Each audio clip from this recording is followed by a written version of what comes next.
Today on Running to Him. Leaders in church are to be faithful with the money which is given.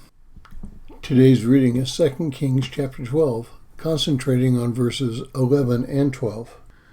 2 Kings 12, verse 11 and 12 says this: They gave the money which was weighted out into the hands of those who did the work, who had the oversight of the house of the Lord, and they paid it out to the carpenters and the builders who worked on the house of the Lord, and to the masons and to the stonecutters, and for buying timber and hewn stone to repair the damages to the house of the Lord, and for all that was laid out for the house to repair it.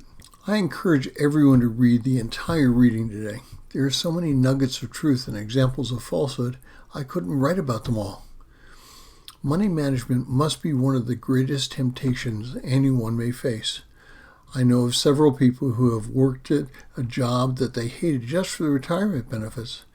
I listened to Lieutenant Colonel Scheller resign his commission in a video just before writing this. Several times he mentioned those who stuck around just for the benefits and how he wasn't going to do that. I must warn you, some of the language Lieutenant Colonel Scheller uses is very crude, so if you do listen to it, be forewarned. But he walked away from something, leaving behind a significant amount of money.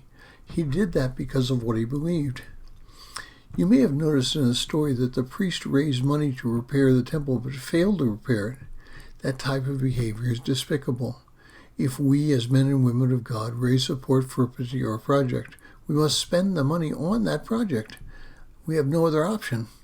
I grieve when I see a charitable organization or organizations, and some are in the church are included, that take and raise money and then spend it only with a tiny fraction on the project and use the rest to enrich themselves. But there's another part to the story. Jehoiada took a box, placed a hole in it, and the people willfully put money in the box for the temple's repairs. The section I cut out for today's emphasis tells us that the money was used to pay the workers, and those working and paying the workers were honest in what they did. We as believers need to hold to the highest ethical standard in moral actions in our lives.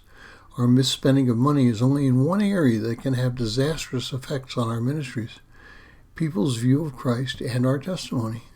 And we as believers need to hold to the highest ethical and moral actions in our lives. Our misspending of money is only one area that can have disastrous effects on our ministries, people's view of Christ and our testimony. We can do many other things to fail in our walk, but misusing money as a ministry is a terrible sin. So let's be accurate and accountable as Christians with the money given us, or require those who we give money to report an accurate accounting of how they spent it. Thank you for listening. We pray that today's devotion was meaningful to you. We would love to hear from you.